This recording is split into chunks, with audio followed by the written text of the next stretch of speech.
Welcome back to my YouTube channel online English Gurukul. तो स्वागत है आप लोग का हमारे इस YouTube channel online English Gurukul. तो पिछले वीडियो में मैंने आपको टेंस पढ़ा रहा था और टेंस पढ़ाते पढ़ाते बेसिकली मैं आपका बेसिक लेवल भी खत्म कर चुका था और कंपैरेटिव लेवल भी धीरे धीरे समाप्त लाइन पे थे। कोई दिक्कत वाली बात नहीं। आज मैं आपको बेसिकली टेंस नहीं पढ़ाऊंगा। आज जो मैं आपको पढ़ाऊंगा वो है ग्रामर की कुछ टर्म्स होती है। आज आपको मैं बोलते हुए भी कुछ अलग लग रहा हूँ, ग्रामर नॉट ग्रामर। तो बेसिकली इस ग्रामर के लिए बेसिकली कुछ टर्म्स होता है जो आपको जानना बहुत ही जरूरी है। ये नहीं कि मैं डायरेक्ट ही आपको स्टार्ट कर दूं, नहीं, ये हमसे नहीं हो पाएगा।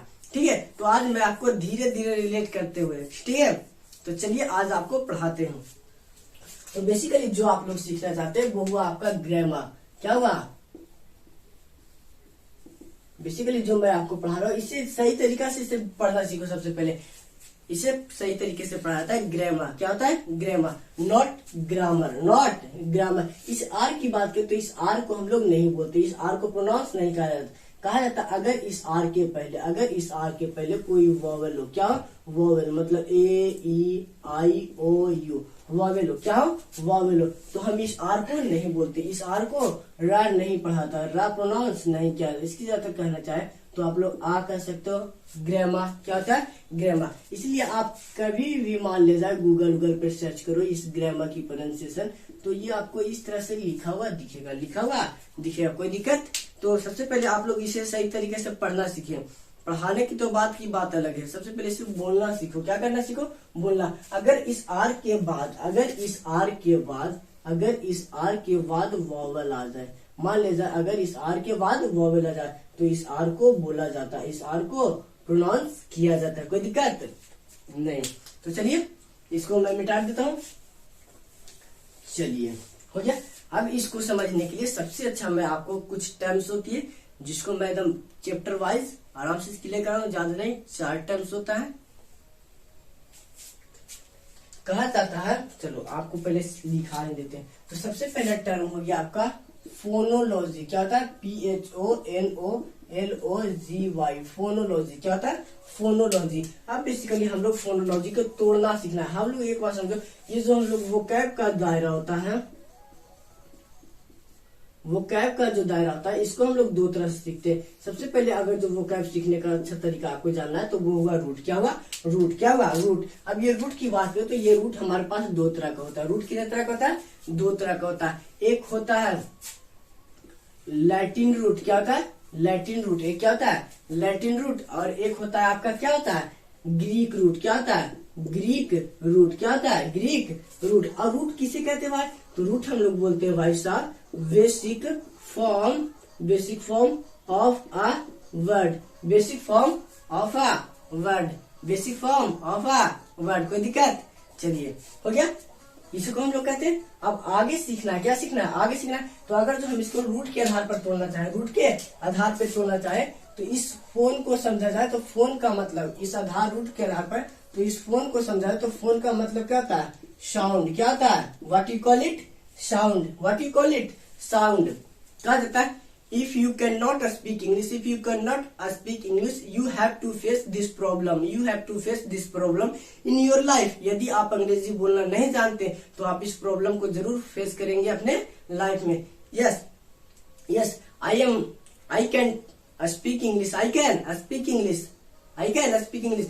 बेसिकली मैं भी उतना नहीं जानता हूँ, लेकिन मैं आपको समझाना चाहता हूँ कि अगर आप लोग सपोर्ट करो तो मैं भी आपको इंग्लिश धीरे धीरे बोलना सिखाऊंगा। कितने होते हैं जो कहता है कि I can teach English but I can not speak English. Why? I do not try it. क्योंकि मैंने ट्राई कभी किया ही नहीं बोलने का। जब तक ये ट्राई नहीं करोगे तब तक ये सीखोगे कहाँ से? तो इसीलिए मैं हमेशा बोलता हूँ कि ट्राई करो। क्या करो? ट्राई करो। कोई दिक्कत? चलो हो गया। तो ये समझते तो फोन का मतलब क्या हो गया? Sound, not mobile. ये फोन का मतलब यहाँ पे मोबाइल नहीं चलेगा। तो फोन की बात करें तो ये हो गया आपका क्या हो गया? साउंड। क्या हो गया? साउंड। उसके बाद इस ऑफ की बात करें तो ऑफ का मतलब होता है, ओ का मतलब हो गया ऑफ, और लॉजी का मतलब होता है स्टडी। क्या होता है? स्टडी। अब इसे सही तरीके से पढ़ने का काम करो तो सही तरीके से पढ़ा जाए, यानी स्टडी ऑफ साउंड। क्या हो गया भाई साहब? स्टडी ऑफ साउंड, यानी साउंड का अध्ययन क्या कहलाता है? फोनोलॉजी। अब ये हम लोग के लिए ये साउंड का अध्ययन पढ़ना ही क्यों जरूरी है? पढ़ना ही क्यों जरूरी है। चलिए अब आपको एग्जाम्पल से रूबरू कराते हैं, कोई दिक्कत नहीं, एकदम स्थिर से कराऊंगा। जैसे मान लीजिए मैंने आपके सामने लिखा, चलिए मैं आपके सामने 2 नहीं 3 एग्जाम्पल्स लिखता हूँ। जैसे मैं लिखता हूँ I read this book, I read this book, उसके बाद मैंने लिखा आई हैव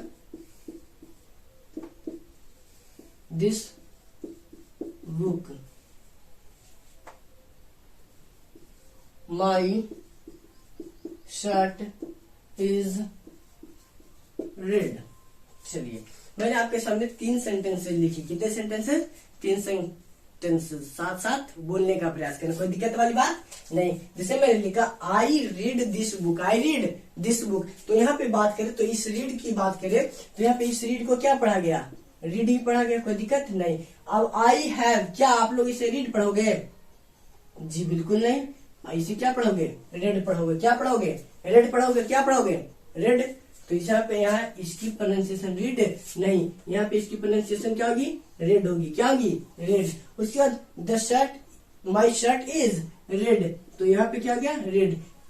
ध्यान से समझो, यहीं पे इस रीड को क्या पढ़े, रीड पढ़े, और यहाँ पे इसको क्या पढ़ दिए, रीड, यानी समझा जाए यहाँ पे हमने इसको क्या पढ़ा, रीड, उसके बाद यहाँ पे क्या पढ़ दिया, इसे रेड, और यहाँ भी क्या पढ़ दिया गया, रेड। और एक और रेड होता है, क्या होता है, जिसे आप लोग कहते हो रेड, क्या बोलते हो, रेड। ये जो इनकम टैक्स डिपार्टमेंट वाले रेड मारते, ये रेड हो गया। तीनों की बात की तो तीनों में बेसिकली इस रीड की बात की तो इसके ना तो स्पेलिंग में अंतर है, ना ही अथी में अंतर है, तो इसके स्पेलिंग में नहीं, लेकिन इसी को यहाँ पे रेड पढ़ा गया और यहाँ पे क्या पढ़ा गया, रेड, क्या पढ़ा गया, रेड। तो you have to try understand this content, यानी आप लोग इस कंटेंट को समझने का प्रयास करें,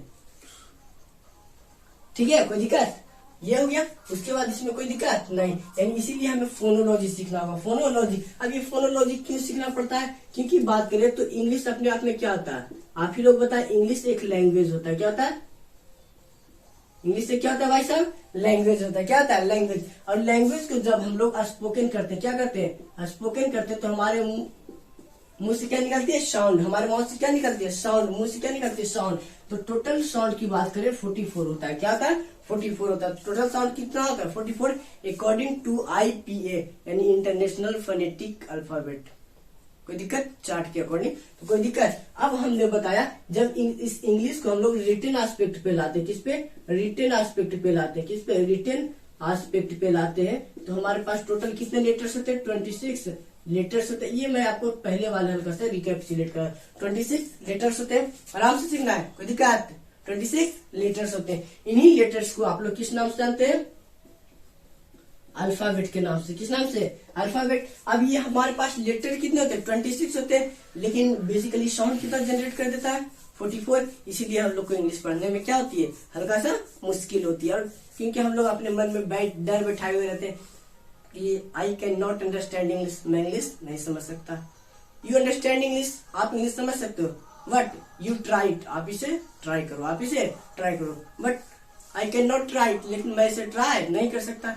वाई, क्यों, जब अब वाई क्यों, तो अभी तो आपने कहा आई कैन नॉट अंडरस्टैंड इट, मतलब मैं इसे समझ नहीं सकता। क्या जो लोग आज पढ़ा रहे हैं या फिर समझ रहे हैं, वो क्या बिहार बोर्ड से नहीं होंगे जो नहीं समझ सकते। आप लोग अपने एटीट्यूड को छोटा रखते हो कि मैं इंग्लिश नहीं सीख सकता, मैं इंग्लिश सीख सकता हूँ।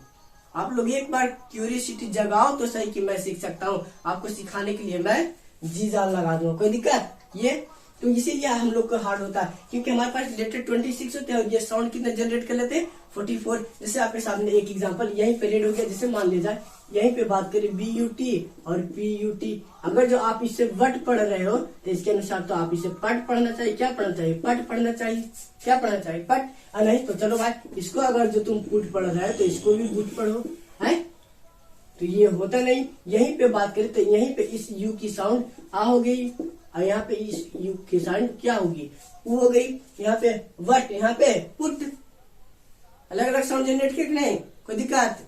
चलिए अब हम इसे मिटा देते, ये हमारा समझाने का आपका तरीका था। आप इसे स्क्रीनशॉट लेना चाहे तो ले सकते, कोई दिक्कत वाली बात नहीं है। चलिए हो गया, तो आपको सबसे पहले फोनोलॉजी सीखना है, फोनोलॉजी आपने सीख लिया, कोई दिक्कत नहीं, कोई दिक्कत नहीं। दूसरा टर्म्स है जो कि बहुत ही इंपॉर्टेंट है, मॉर्फोलॉजी। मॉर्फोलॉजी क्या है? What you call it? Morphology. What you call it? Morphology. Do you understand this context? क्या आपको यह कंटेंट समझ में आ रही है? तो मॉर्फ की बात करें तो मॉर्फ का मतलब क्या हो गया? तो मॉर्फ का दो मीनिंग, एक तो हो गया आपका फॉर्म नहीं कहे तो शेप कहा जाता है। क्या कहा था? शेप। अकॉर्डिंग। ओ का मतलब क्या हो गया भाई साहब? ऑफ। और लॉजी का मतलब तो हमने अभी आपको बताया था, क्या बताया था? स्टडी, यानी study of forms. Study of forms इसी को लैंग्वेज में कहा जाता है, इसी को लैंग्वेज में कहा जाता है वर्ड फॉर्मेशन। क्या कहा जाता है? Word formation.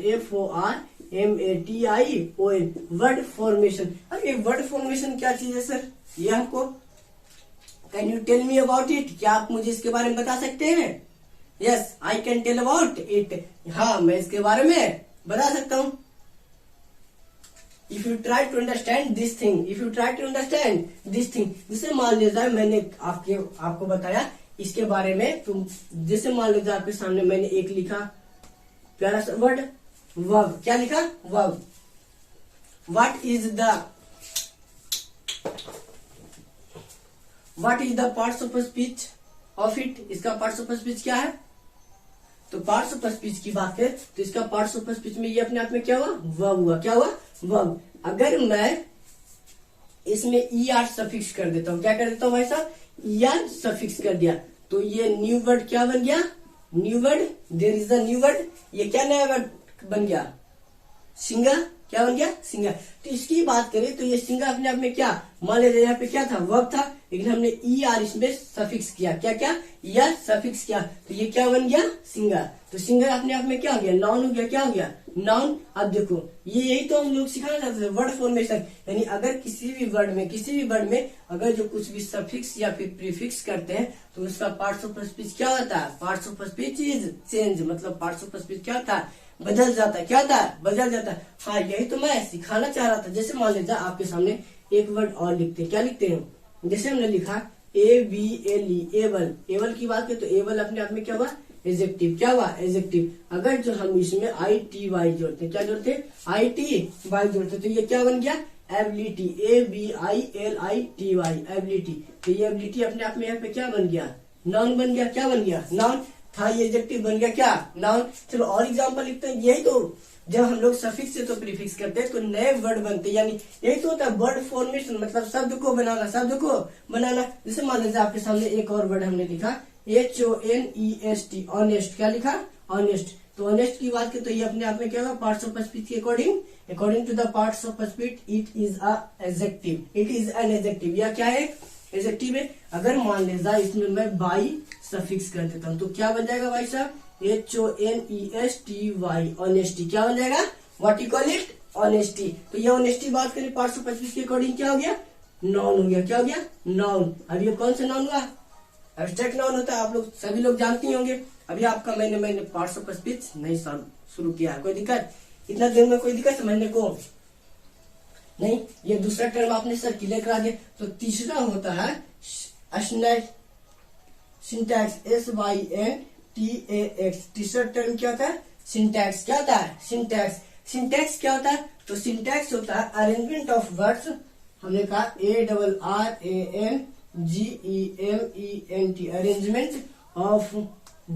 Arrangement of words in a sentence, SENTENC, arrangement of words in a sentence. यानी एक सेंटेंस में शब्द की अरेंजमेंट क्या होनी चाहिए। जैसे मानते हैं arrangement of words in a sentence, या फिर arrangement of parts of speech, या फिर यहाँ पे ये भी लिख सकते हैं arrangement of parts of speech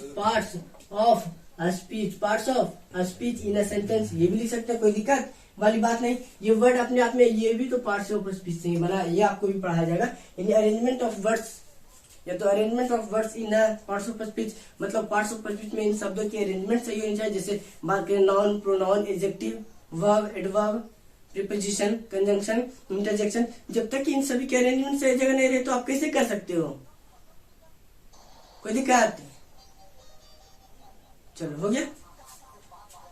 चलो आप इसे कॉपी करो, इसे कॉपी करो। मान लीजिए हमें एडजेक्टिव की जगह, मान लीजिए एडजेक्टिव की जगह नॉन कर दे और नॉन की जगह एडजेक्टिव, तो क्या सही मीनिंग नहीं लेगा, गलत हो जाएगा। चलिए आप इसे कॉपी करें एक बार, हो गया, चलिए हो गया। तो हल्का सा साउंड जा रही है आपके पास, ठीक है, चलिए कोई दिक्कत नहीं।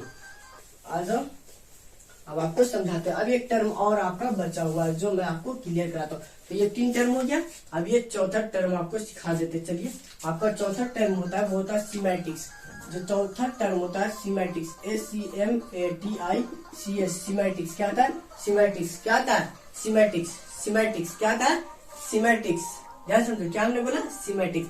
सीमेटिक्स का मतलब क्या था, सीमेटिक्स को हम लोग बोलते हैं मीनिंग, MEANING, क्या बोलते हैं, मीनिंग, क्या बोलते हैं, मीनिंग, क्या बोलते हैं, मीनिंग। कोई दिक्कत नहीं। अब आगे हम मीनिंग की बात करें, आप लोग हमेशा इसे हिंदी के आधार पर सीखते, इंग्लिश को आप लोग हमेशा हिंदी के आधार पर सीखते हैं, तो अंग्रेजी करती है, इंग्लिश का, अंग्रेजी में हिंदी आपका इतना काम तो चल सकता है जिससे कि आप लोग नॉर्मल बातचीत कर सकते हो, लेकिन आप इससे पूरी ग्रामर को रिप्लेस कर दे, ये पॉसिबिलिटी संभव है ही नहीं, संभव है ही नहीं। क्या आप लोग कितना हिंदी करोगे, हिंदी करते करते बर्बाद हो जाओगे, लेकिन आपसे कभी एग्जाम तक क्रैक नहीं होगा। और यही जो दायरा है इंग्लिश, जो आपका टाइम मैनेजमेंट सिखा सकता है। और एक बार समझो, किसी भी एग्जाम को निकालने के लिए आपको टाइम मैनेजमेंट बहुत ही जरूरी, इंपॉर्टेंट रोल करता है, ठीक है। चलिए, सीमेटिक्स तो समझ में आ गया।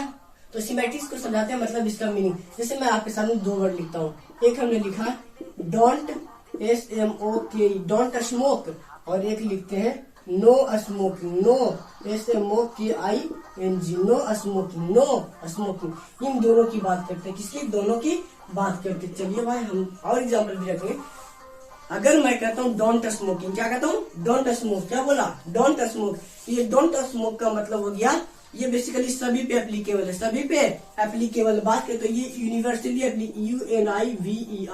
UNIVERSALLY, यूनिवर्सली एप्लीकेबल है, APPLICABLE, यूनिवर्सली एप्लीकेबल है, मतलब ये सब पे अप्लाई हो सकता है, सब पे अप्लाई हो सकता है। जैसे मैं सिगरेट पीऊं या ना पीऊं, ये मेरे लिए भी डोंट स्मोक सही है, और जो पीता है उसके लिए भी डोंट स्मोक सही है। बात करें तो इसके मीनिंग की समझ जाए तो, अगर जो दोनों लाइन के हिंदी जो आप लोग समझते हो, तो हिंदी का मतलब क्या हो गया, धूम्रपान नहीं करो, धूम्रपान नहीं करो। लेकिन अगर जिसका सिमेटिक समझा जाए, मीनिंग समझा जाए, तो इसका मतलब क्या हो गया, यूनिवर्सली एप्लीकेबल, ये सभी के लिए। आप सिगरेट पीते हो या फिर ना पीते हो, कोई दिक्कत वाली बात नहीं, ये सभी के लिए प्रोहिबिशन, ये सभी के लिए वार्निंग है, तो प्रोहिबिशन है, कोई दिक्कत, लेकिन हो गया। उसके बाद आप लोग कभी भी मान ले जाए, बस, ट्रेन, कहीं भी सफर कर रहे होते हैं, या फिर बस या फिर ट्रेन या फिर कहीं पे भी सफर किया रहता है, या फिर स्कूल भी जाते होगे या फिर कहीं ऑफिस भी जाते होगे, तो वहां पे लिखा रहता है डोंट स्मोक नहीं लिखा रहता है, वहां पे लिखा रहता है नो स्मोकिंग। क्या लिखा रहता है, नो स्मोकिंग। अब आपने कभी जानने का प्रयास किया है कि वहां पे नो स्मोकिंग क्यों लिखा रहता है? नहीं, आप लोग तो हमेशा रखने के वाले, तो रखना नहीं, तो वहां पे नो स्मोकिंग का मतलब होता है, उसका कहने का पॉइंट ऑफ व्यू होता है, स्मोकिंग इज, हमने क्या कहा, SMOKING, smoking is not allowed, smoking is not allowed here, smoking is not allowed here, मतलब स्मोकिंग यहाँ अलाउड नहीं है, जहाँ आप खड़ा है वहाँ पे स्मोकिंग अलाउड नहीं है, अदरवाइज आप दूसरे प्लेस पे जाके स्मोक कर सकते हो, इसमें कोई दिक्कत वाली बात नहीं है। जैसे आप लोग बस में सफर करते हो, तो वहाँ पे लिखा था नो स्मोकिंग, क्या लिखा था, नो स्मोकिंग। वो काहे नहीं डोंट स्मोकिंग लिखता, क्यों, उसको जरूरत है, क्या जरूरत है कि वो दूसरों को बोले कि आप स्मोकिंग नहीं करे, लेकिन वो अपना प्रॉपर्टी है, मान लीजिए वो उसका प्रॉपर्टी होता, ताकि प्रॉपर्टी होता बस, तो वो वहाँ पे लिख देता कि डोंट, नो स्मोकिंग, यानी यहाँ स्मोकिंग करना नहीं है, क्योंकि इससे किसी को हानि हो सकता है, हमारे बस में कोई दिक्कत। तो ये समझ में आया कि नो स्मोकिंग का मतलब हो गया smoking is not allowed here, कोई दिक्कत वाली बात नहीं, समझ में आया, अंडरस्टैंड इट, गॉट इट। चलो ये हो गया। जैसे मान लीजिए मैं आप लोग के सामने एक और सेंटेंस लिखता हूँ, जैसे लिखता हूँ I am STANDING, standing here, I am standing here, मतलब आप लोग इसका हिंदी देखो, कहा जाता है, हम लोग को बचपन में रटा दिया जाता है कि जिसमें भी ING रहे उसका मीनिंग रहा है, रहिए, रहे, लगा दो, चिपका दो, इससे ज्यादा ना मैं जानू ना मैं पढ़ाता हूँ इससे ज्यादा। ठीक है, आंख मुनो हो गया जिंदगी स्वाहा। लेकिन ऐसा नहीं होगा। तो ये बात है, आई एम स्टैंडिंग हियर। आप लोग इसका हिंदी क्या रहो, मतलब मैं खड़ा हो रहा हूँ, मैं खड़ा हो रहा हूँ। मतलब मान लीजिए मैं यहाँ पे पहले बैठा हुआ था, मतलब मैं बैठा हुआ था और आपने देखा मुझे खड़ा हुआ है, तो आपने कहा you are standing here, you are standing here, मतलब तुम यहाँ खड़ा हो रहा है। जैसे तो मान लीजिए मैं अभी बैठा हूँ। ये सारी बदतमीजियां हैं, ये सारी क्या है, बदतमीजियां। तो इसको समझा जाए तो I am standing here, I am standing here, मतलब मैं यहाँ पे खड़ा हूँ। मेरा खड़ा होने का एक्शन क्या है, जा रही है। तो आप इसको रहिए क्यों कर रहे हो, कोई दिक्कत। तो इसका ये मीनिंग नहीं निकालना चाहिए, रहिए मतलब मैं यहाँ खड़ा हूँ, मैं यहाँ खड़ा हूँ, तो मतलब मेरे खड़ा होने का एक्शन तो पहले से कंप्लीट है, कोई दिक्कत नहीं। तो यही मैं आपको 4 टर्म्स सिखाना चाहता था, फोनोलॉजी। और सबसे पहले एक बार साथ साथ बोल दो, फोनोलॉजी मतलब study of sound, morphology study of यानी वर्ड फॉर्मेशन जिसको आप लोग कह सकते हैं। तीसरा हो गया आपका syntax, arrangement of words in a sentence, या तो arrangement of parts of speech in a sentence. और चौथा जो कि सबसे खतरनाक और सबसे अच्छा होता है वो हो गया सिमेटिक्स। क्या हो गया, सिमेटिक्स। आप लोग इसे स्क्रीनशॉट ले लें और इस वीडियो को आप लोग चाहे तो लाइक शेयर सब्सक्राइब जरूर से जरूर करें। तो मिलते हैं अगले वीडियो में। जय हिंद। चलिए ठीक है।